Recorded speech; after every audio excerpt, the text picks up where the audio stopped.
The strangest part wasn't that my daughter blocked my number on Christmas. It was what happened because of it. My name is Eleanor Brooks. I was 72 years old that Christmas morning, and for the first time in my life, I woke up completely alone. The house was quiet except for the soft hum of the furnace pushing warm air through the vents. Outside, a thin layer of snow covered the front lawn. The maple tree in my yard looked like something from an old holiday postcard. I poured myself a cup of coffee, wrapped both hands around the mug, and looked at the family photographs lining the kitchen counter. There was Vanessa at age 6, smiling with a missing front tooth.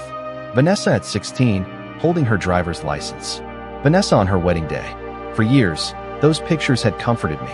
That morning, they felt strangely distant. I checked the clock. It was a little after 8. Every Christmas, I called my daughter before opening the gifts I bought for myself. It was a silly tradition, but it made me feel connected to her. I picked up my phone and tapped her name. The call ended before it even began. I frowned and tried again. The same thing happened. Straight to voicemail. Maybe the network was busy, I thought. It was Christmas, after all. I waited a few minutes and tried once more. Nothing.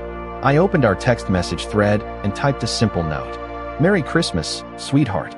Hope you and the kids have a wonderful day." I pressed send. The message never delivered. A small red symbol appeared beside it. I stared at the screen. Then I sent another message. Same result. My stomach tightened. I knew enough about smartphones to understand what that meant. Vanessa hadn't forgotten to answer. She had blocked my number. I sat there for a long time, looking at the phone in my hand. The coffee beside me slowly turned cold. The strange thing was that I didn't cry. I didn't get angry. I simply felt tired. Tired in a way that had nothing to do with age. The kind of tiredness that comes from making excuses for someone year after year. Maybe she's busy. Maybe she's stressed. Maybe next month will be different. Maybe next holiday will be better. I had told myself those stories for a long time. That morning, they suddenly sounded hollow. Around noon, I carried a small box of ornaments back into the closet. I had planned to bring them to Vanessa's house for the grandchildren. Now there seemed little point. I spent the afternoon reading in my favorite chair, though I barely turned any pages. Every so often I glanced at my phone. Nothing appeared. No missed calls. No texts. No explanation. As evening approached, the winter sky darkened beyond the windows. I heated a frozen dinner, ate half of it, and washed the plate. Then, just as I was about to settle into bed, my phone rang. The number was unfamiliar. I almost ignored it. Something made me answer. "Mrs. Brooks?" a calm male voice asked. "This is Martin Hayes. I'm an attorney. I've been trying to reach your daughter, Vanessa Brooks, for several days." I straightened in my chair. "Is something wrong?" There was a brief pause. "Not exactly," he said. "In fact, quite the opposite. But I'm running out of ways to contact her." I looked at the dark window beside me. "What is this regarding?" Another pause followed. Then he spoke the words that would change everything. "A trust fund," he said. "A trust fund worth $500,000. For a few seconds, I did not say anything. I simply held the phone against my ear and listened to the quiet breathing on the other end of the line. $500,000 was not a number that belonged in my life. I had spent most of my years balancing budgets, clipping coupons, and making practical decisions. Hearing that amount attached to my daughter felt unreal. "I think there must be some mistake," I finally said. "Vanessa does not have any wealthy relatives."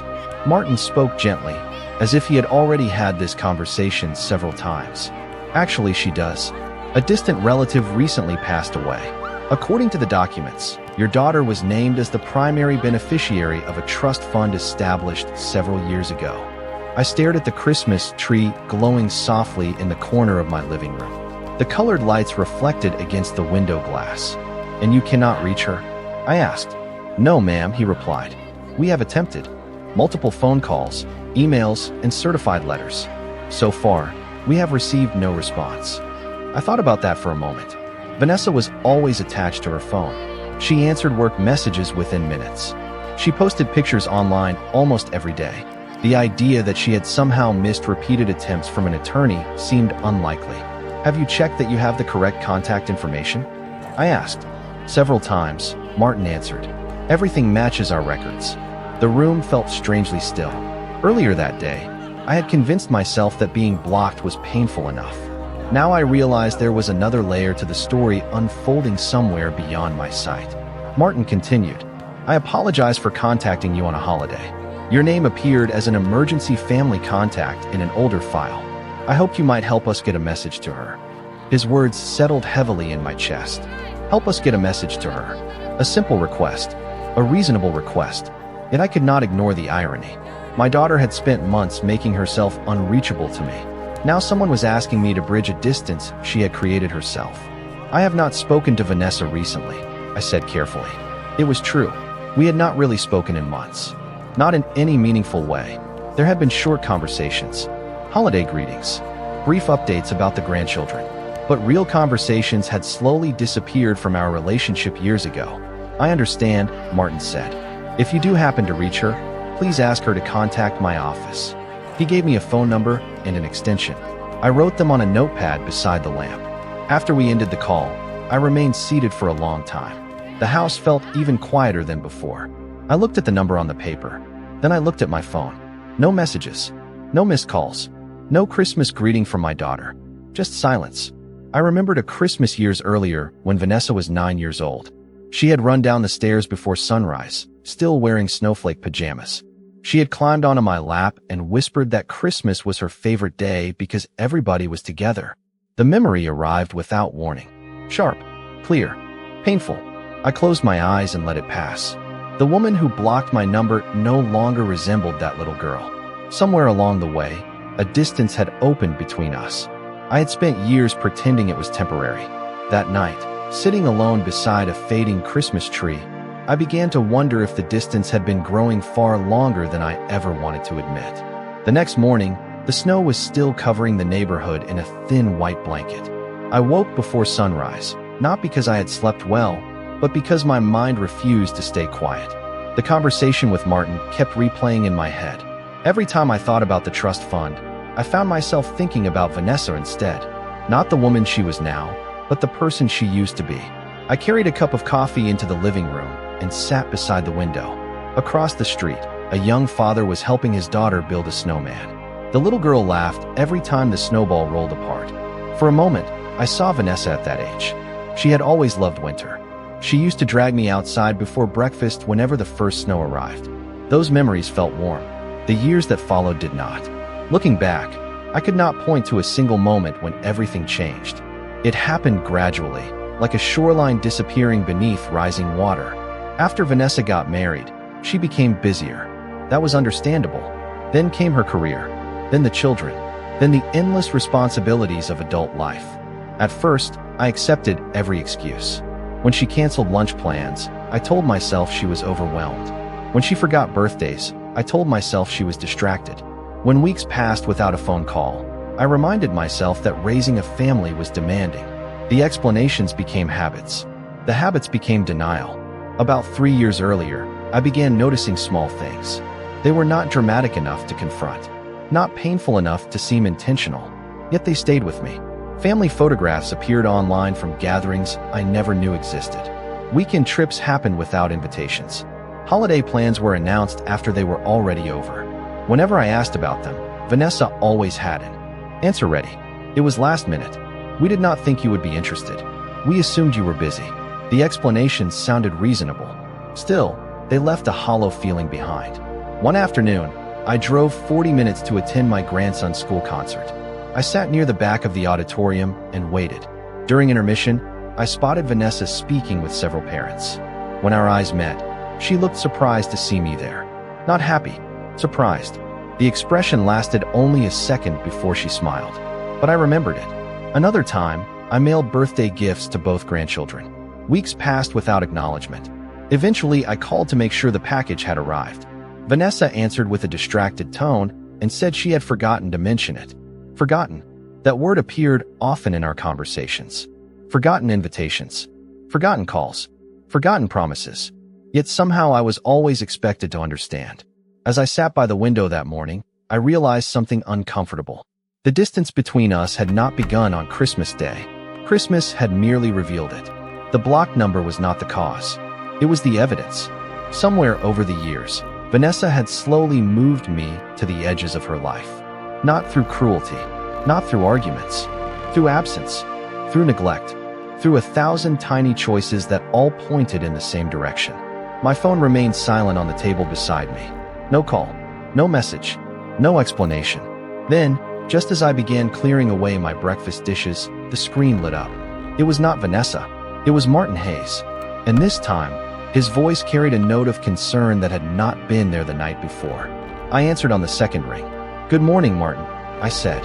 "I was hoping to hear from you." There was a pause before he responded. "Mrs. Brooks, I am afraid the situation is becoming more complicated." I carried the phone into the kitchen and sat at the table. The morning sunlight reflected off the snow outside, filling the room with a pale glow. "What happened?" I asked. "We reviewed the file again this morning," he said. "There is a deadline attached to the trust." I looked down at the wood grain of the table. A deadline. Yes. The beneficiary must complete several verification documents within a specific period. If the deadline passes, the funds cannot be distributed under the current terms. His words settled heavily in the room. I thought about Vanessa sitting somewhere unaware of what was happening, or perhaps aware and simply uninterested. At that point, I did not know which possibility troubled me more. "How much time is left?" I asked. "Just a few weeks," Martin replied. "That is why we have been trying so aggressively to contact her." I nodded, even though he could not see me. After we ended the call, I remained seated for a long time. My eyes drifted toward a framed photograph on the counter. It showed Vanessa at 23, standing beside me on the day she graduated from college. We were both smiling. Back then, she called almost every evening. She told me about job interviews, apartment hunting, and dreams for the future. Somewhere between that photograph and the present day, our conversations had become obligations instead of connections. Later that afternoon, I opened a drawer and found an old address book. Most people keep contacts on their phones now, but I still trusted paper. I turned the pages slowly. Friends, neighbors, former coworkers, family members. I stopped when I reached the name Grace Whitmore. Grace had known Vanessa since childhood. If anyone might know how to reach her, it was Grace. I called. She answered immediately. "Eleanor," she said warmly. "Merry Christmas." "Well, a day late." I smiled faintly. A day late is still appreciated. We talked for a few minutes about ordinary things. The weather, holiday decorations, her grandchildren visiting from Oregon. Then I mentioned Vanessa. The line became quiet. Not silent, just careful. "Have you spoken with her recently?" I asked. Grace hesitated. "A few times." Something in her voice caught my attention. "Is everything all right?" Another pause followed. "I am not sure how to answer that," she said softly. My stomach tightened. "Grace," she sighed. "Eleanor, I have been debating whether I should tell you something." I looked out the window toward the empty street. A cold feeling settled over me. "Tell me what?" For several seconds, I heard nothing except her breathing. Then she spoke. "The distance between you and Vanessa may not be as accidental as you think." Those words stayed with me long after the conversation ended. Because deep down, I already suspected they were true. I just was not prepared for how much truth might still be waiting beneath the surface. The following afternoon, I drove to Grace's house. The roads were clear now, though patches of snow still clung to the edges of lawns and sidewalks. During the drive, I kept replaying her words. "The distance between you and Vanessa may not be as accidental as you think." I had spent years blaming circumstances, work schedules, parenting responsibilities, modern life.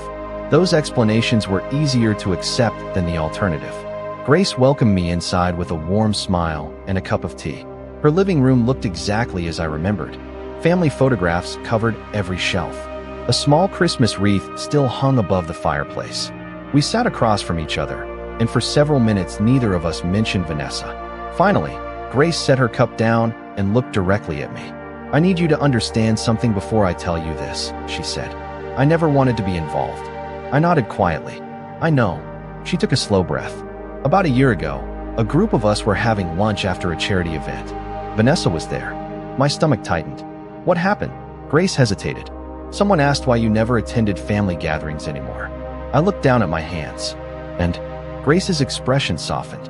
Vanessa laughed. The word landed harder than I expected. Not because it was cruel, because it felt believable. "What did she say?" I asked. Grace looked uncomfortable. "She said you worried too much. She said every conversation became emotional. She said holidays were easier when there was less drama." I stared at the steam rising from my tea. Drama. The word felt strangely familiar. It was often used when someone wanted to dismiss another person's feelings without discussing them. Did anyone challenge her? I asked. A few people changed the subject, Grace said carefully. Most of us were uncomfortable. Neither of us spoke for several seconds. Then Grace added something that surprised me even more. A few months later, she mentioned blocking certain people on her phone. I looked up immediately. Certain people? Grace nodded. She never said your name directly, but the conversation made it obvious. A cold feeling settled in my chest. Not because I had been blocked. I already knew that. What hurt was realizing it had not been a recent decision. It had been planned, considered, discussed. While I continued sending birthday cards and holiday messages, Vanessa had quietly removed me from her daily life. Why are you telling me this now? I asked. Grace's eyes filled with sympathy. Because I think you deserve the truth. The drive home felt longer than usual. The winter sky darkened early, and streetlights began appearing one by one along the roads. When I reached home, a voicemail notification was waiting on my phone. It was Martin Hayes. His tone sounded more urgent than before. He explained that additional documents had arrived regarding the trust. According to the latest information, several attempts had been made to notify Vanessa over the previous months. Multiple letters, multiple emails, multiple phone calls. None had received a response. I listened to the message twice. Then I sat quietly in my living room. For the first time, a troubling possibility entered my mind. What if the missed opportunity was not the result of bad luck? What if it was the result of a pattern so deeply rooted that Vanessa could no longer see it herself? Over the next several days, I found myself thinking less about the money and more about the pattern behind it. The trust fund was becoming a mirror, reflecting things I had spent years avoiding. Every missed phone call, every forgotten invitation, every moment I had explained away because I wanted peace more than honesty. On a gray Thursday morning, Martin called again. By then, I almost expected it. Mrs. Brooks, he said, I wanted to give you an update. I sat in my usual chair by the window. Were you able to reach her? There was a pause. No, the answer no longer surprised me. We have confirmation that several certified letters were delivered to her address, he continued. We also verified that multiple emails were successfully received. Nothing has been returned. Nothing has bounced back. I looked outside at a pair of squirrels moving across the frozen lawn. So she has probably seen them. That would be my assumption, Martin said carefully. After we ended the call, I placed the phone on the table and stared at it. For the first time, I stopped viewing Vanessa as someone who was merely overwhelmed by life. The evidence was becoming harder to ignore. People who want connection eventually respond. People who value opportunities eventually pay attention. Yet she seemed to be turning away from both. Later that afternoon, I opened a storage box in the hallway closet. Inside were years of cards, photographs, and small keepsakes. I had always been sentimental. Vanessa used to tease me about saving everything. As I sorted through the contents, I found a handmade card she had created in elementary school. The front was decorated with uneven red hearts and glitter. Inside, written in a child's careful handwriting, were the words, "Thank you for always being there for me." I sat quietly holding the card. The memory hurt, but not in the way I expected. I was not mourning the past. I was mourning the gap between then and now. That evening, Grace called. "How are you doing?" she asked. "Better than I expected," I answered honestly. "That surprises me." I smiled faintly. "It surprises me too." Grace was silent for a moment. Then she said something I had never considered before. "Eleanor, sometimes people spend so much time chasing someone's approval that they forget they are allowed to stop running." Her words stayed with me long after the call ended. For years, I had been adjusting my expectations, lowering them, explaining things away, waiting for Vanessa to become available, waiting for her to call, waiting for her to remember, waiting for her to choose me. Perhaps I had been waiting so long that it felt normal. That night, as I prepared for bed, another message arrived from Martin. It was brief, professional, direct. The deadline was approaching, faster than expected. Certain legal requirements meant that if the paperwork was not completed soon, there would be no extension, no special exceptions, no second opportunity. I placed the phone on my nightstand and turned off the lamp. In the darkness, one thought kept returning. For the first time, the outcome no longer depended on luck. It depended entirely on whether Vanessa was willing to pay attention to the doors opening in front of her. And I was beginning to realize that some people become so determined to ignore one relationship that they stop noticing everything else trying to reach them as well. The first week of January arrived with freezing temperatures and clear skies. The holiday decorations around the neighborhood were slowly disappearing. Wreaths came down. Lights were packed away. Life was returning to normal, yet nothing felt normal to me. Every morning, I checked my phone expecting some kind of change. Not because I believed Vanessa would suddenly call, but because the situation surrounding the trust seemed impossible. Surely someone would reach her. Surely she would notice a certified letter. Surely she would answer an email from a law office. But the days continued passing. One afternoon, Martin called again. His voice sounded tired. "We are running out of time," he said. I looked at the calendar hanging beside my refrigerator. The remaining days could be counted on one hand. "Have you heard anything?" I asked. "No," he replied. "Nothing at all." I walked slowly into the living room and sat beside the window. Snow flurries drifted through the air outside. "What happens if the deadline passes?" I asked. Martin paused before answering. "The trust remains governed by its existing terms. Under those terms, the opportunity expires." I knew what he meant. The money would be gone. Not stolen, not redirected, simply unavailable. The door would close. After we ended the call, I sat quietly for nearly an hour. My thoughts kept circling the same question. Should I try one more time? There were ways. I knew where Vanessa lived. I knew where she worked. I could send a letter. I could drive across town and knock on her door. I could ask mutual friends to intervene. The possibilities existed. Yet each possibility carried the same uncomfortable truth. I would once again be chasing someone who had spent years moving away from me. That evening, I pulled out an old photo album. One picture showed Vanessa at 12 years old standing beside a science fair project. Another showed her holding a fishing rod at a lake in northern Wisconsin. In every photograph, she seemed to be looking directly at the camera, directly at the future, directly at life. I wondered what that younger version of my daughter would think about the woman she had become. More importantly, I wondered what she would think about me. For years, I had convinced myself that persistence was love, that constantly reaching out was proof of devotion. But perhaps there was another form of love, one that respected reality, one that acknowledged when another person had made a choice. A few days later, Grace stopped by with a container of homemade soup. We sat at the kitchen table talking about ordinary things until she finally asked the question everyone seemed afraid to ask. If you could reach Vanessa today, would you tell her? I stared at the steam rising from my bowl. The answer should have been simple. It was not, because the question was not really about money. It was about responsibility. It was about consequences.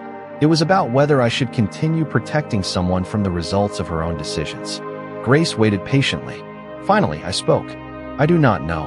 And for the first time in my life, that answer felt completely honest. The deadline arrived on a cold Monday morning. I knew the exact date without looking at a calendar. For weeks, it had been sitting quietly in the back of my mind, moving closer one day at a time.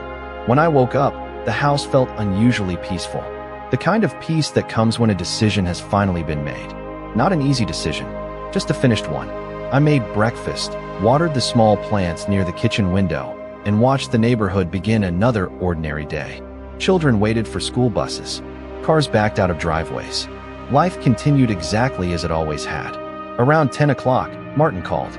I recognized the number immediately. "Good morning, Mrs. Brooks," he said. His voice was professional, but there was a trace of disappointment beneath it. "Good morning, Martin." There was a brief silence. Then he asked the question I knew was coming. "Have you heard from your daughter?" I looked out at the bare branches of the maple tree in my front yard. "No," I answered. "I have not." Another pause followed. "We have exhausted every available contact method," he said. "Unless she reaches out before the close of business today, the opportunity will expire." I thanked him for the update. After we ended the call, I placed the phone on the table and sat quietly. I expected to feel guilt. I expected to feel anxiety. Instead, I felt something unfamiliar. Clarity. Over the previous week, I had thought about every possible action I could take. I could drive to Vanessa's house. I could leave notes. I could contact mutual friends. I could spend my remaining energy forcing myself into a situation where I was clearly unwelcome. But every path led back to the same reality. For years, I had been carrying a relationship that required only one person to do the lifting. Me. At some point, carrying becomes chasing. and chasing becomes surrendering your own dignity. That afternoon, I opened a closet and began sorting through old boxes. Photographs, holiday decorations, children's artwork, things I had postponed organizing for years. The work felt strangely therapeutic. Piece by piece, I created order from clutter. As I worked, I realized I was doing the same thing emotionally. I was separating memories from expectations. The memories could stay. The expectations needed to go. Around 4 o'clock, Grace called. "How are you holding up?" she asked. I smiled softly. "Better than I expected." "Have you changed your mind?" she asked carefully. No, the answer came easily now. Not because I was angry. Not because I wanted anyone to suffer. Simply because I had finally accepted something I should have accepted long ago. Adults are responsible for the lives they build. They are responsible for the messages they ignore, the relationships they neglect, the doors they close. A few hours later, another call arrived from Martin. This time his voice told me everything before he spoke. "The deadline has passed," he said quietly. I closed my eyes for a moment. The room remained perfectly still. "I understand," I replied. "I thought you should know," he said. After the call ended, I stood by the window and watched the evening settle over the neighborhood. No celebration, no triumph, no revenge, just silence. The same silence that had existed for years. The difference was that now I finally understood what it meant. Some consequences arrive not because someone chooses them for us, but because we spend too long refusing to notice the choices we have already made. 3 months passed before I heard from Vanessa. By then, winter had given way to early spring. The snow was gone. Small green buds had appeared on the maple tree outside my window. Life had settled into a quieter rhythm. I spent more time with friends. I joined a local book club. I stopped checking my phone every few minutes. Most importantly, I stopped organizing my happiness around whether someone else chose to call. The message arrived on a Tuesday afternoon. It was short. "Can we talk?" I stared at the screen for several seconds. Not because I was shocked, because I knew exactly why it had arrived. Later that evening, the phone rang. For the first time in months, Vanessa's name appeared on the screen. I answered. There was a long silence before she spoke. "Mom." Her voice sounded uncertain. "Hello, Vanessa." Another pause followed. Then she asked the question I had been expecting. "Did you know about it?" I closed my eyes briefly. "About what?"